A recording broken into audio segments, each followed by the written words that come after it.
Hey guys, so as you can probably tell from the title, yes, I finally got my Naked palette. Yes, I love it, and yes, I'm going to do a review on it like everybody else.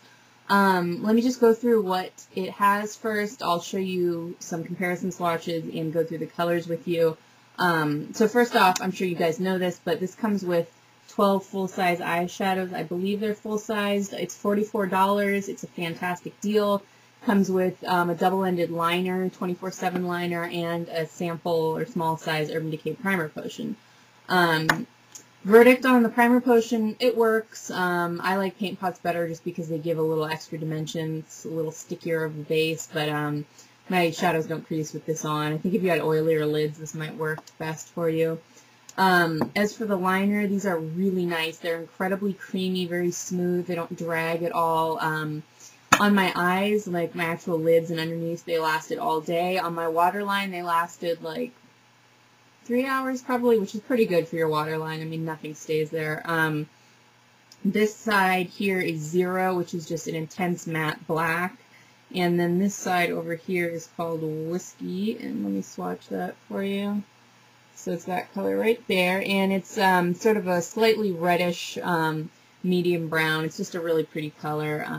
So I love those. Definitely happy with that. Okay, so let me start with the eyeshadows. The first one we have here is called Virgin, and this is a just slightly pearlescent, shimmery white. It's a slightly off-white. It's not like MAC Gesso or anything, but you can see I have it here on my brow bone. It's a great highlight. It's very pearly. It's just a really pretty color. Next to it is Sin.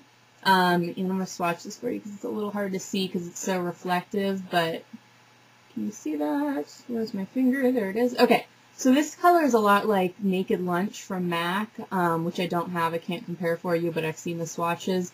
It's just a really pretty champagne pink color. Love that. I have that on my lids right now, actually. Okay, the one next to that is called Naked, and sorry, I'm trying to get a good angle with the lighting. It's a slightly pink brown, but it's a very soft brown. It's a sort of minky, light brown. It's just a great crease color. I actually have it in my crease right now. You know, good for creating some depth or shading your eye. It's just a really pretty matte color. Next to that one is Sidecar. This is one of the 3 shadows that has like a luster finish, like the ones from MAC, where there's going to be glitter fallout probably.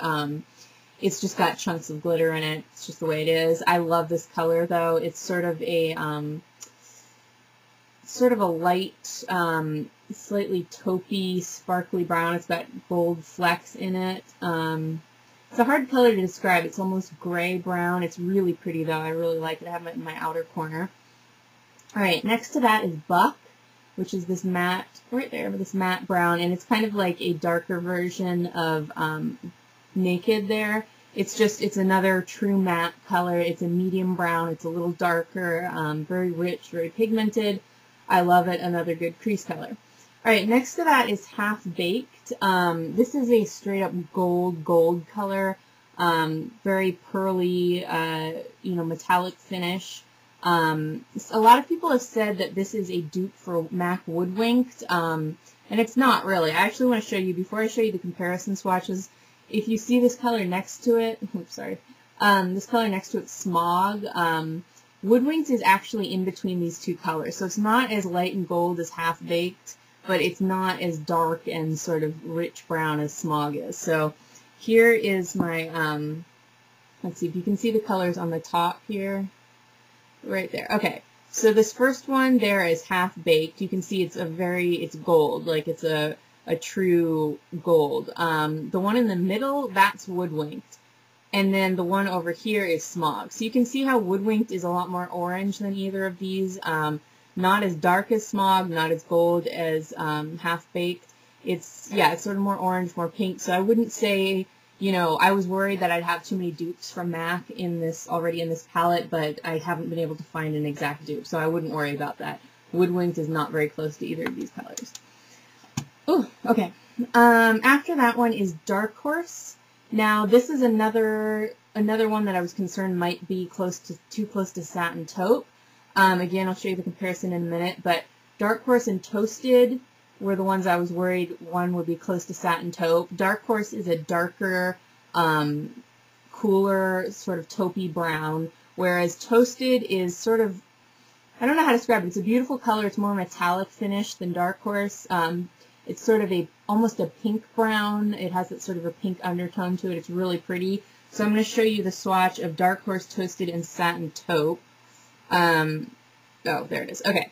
So right here we have Dark Horse. You can see it's a pretty dark brown, not close to Satin Taupe at all. There's Satin Taupe in the middle. And then over on this side is Toasted. So you can see none of those are dupes either. You know, Toasted is too sort of bright, too pink for Satin Taupe, and Dark Horse is just too dark. So another one where not really the dupe everybody said it was.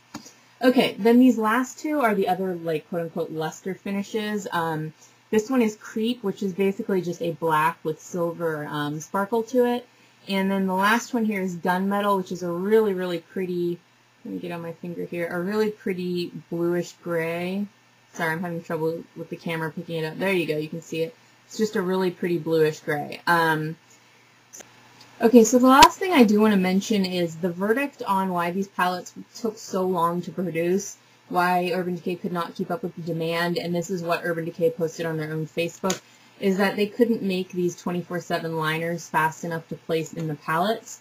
That kind of sounds like BS to me. I hate to say it, but I don't know. I just have a hard time believing that. I don't understand. I don't know. I mean, that's what they said, so I'm going to take it at face value. A part of me believes, though, that they really wanted to keep the hype going, so they purposely released these very slowly. What they also said is they have decided to get rid of these pencils, which is unfortunate, in the palette. They're not going to put them in anymore. Instead, they're going to put in one of their brushes, and they're hiking the price up $4. So, not great news. I feel like part of the appeal of the palette was such a good deal. I don't think anyone needs another brush. I certainly don't, and I don't want one that comes in a palette. They don't tend to be good quality.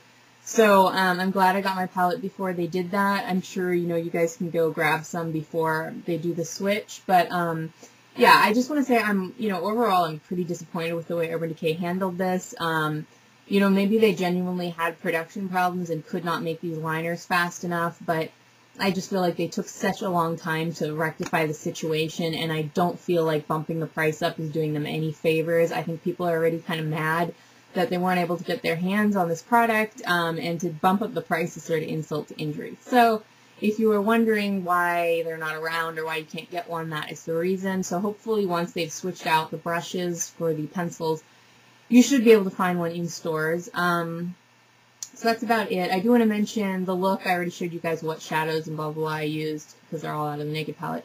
But for my liner, I used that Dark Diversion Fluid line, which I completely love. And on my lips, I am wearing the MAC Viva Glam 5, the infamous MAC Viva Glam. So that's about